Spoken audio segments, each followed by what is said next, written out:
Un courant océanique, c'est un mouvement d'eau de mer qui existe en réponse à un forçage extérieur.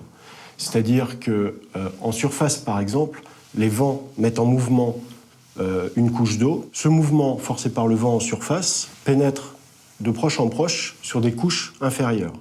Et on peut penser qu'environ le premier kilomètre d'eau de mer est sensible au vent de surface.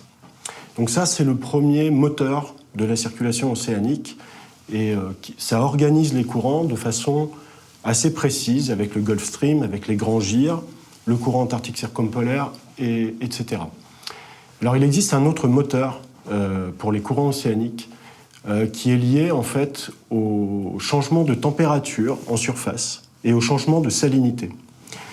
Les changements de température sont par exemple dus au chauffage important par le soleil des régions tropicales et au refroidissement important par les vents très froids, par l'absence de soleil au niveau des pôles. Donc là, vous avez une grosse différence de température nord-sud. Donc ça crée des différences de densité. Il faut savoir qu'une eau chaude, donc au niveau des tropiques par exemple, elle s'étend, elle occupe un volume plus grand, donc elle est plus légère en fait. Et une eau qui est refroidie, comme près des pôles par exemple, elle se contracte et elle devient plus dense. Donc elle est capable de plonger vers les profondeurs.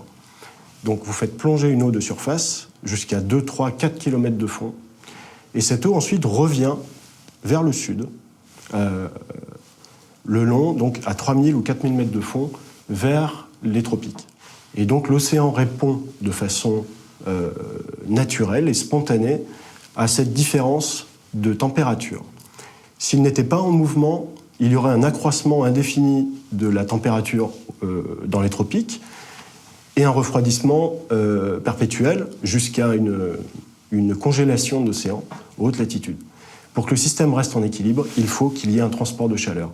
Et ça force, ça met en mouvement des eaux, ça crée donc une partie de la circulation thermohaline. Donc le rôle de l'océan dans le climat n'est pas réduit à cet effet-là, mais l'océan a cet effet très important de redistribuer la chaleur sur la planète. Cet effet thermique est complémenté par un effet lié à l'eau douce. Par exemple, les banquises que l'on trouve près du pôle Nord ou autour de l'Antarctique peuvent fondre sous l'effet du réchauffement climatique. C'est comme un glaçon qui fondrait, ça libère une eau douce qui va se répartir en surface de l'océan.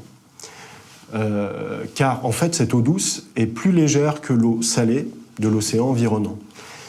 Et si vous avez une couche fine d'eau douce qui arrive à ce moment-là, ça a tendance à bloquer la plongée des eaux dont je parlais tout à l'heure.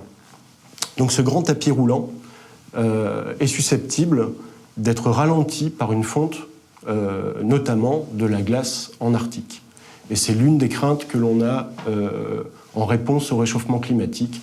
Une fonte de la banquise pourrait tapisser la surface des océans au niveau de l'Arctique, par exemple, et limiter la plongée de cette eau qui alimente la grande boucle de circulation dont je parlais tout à l'heure.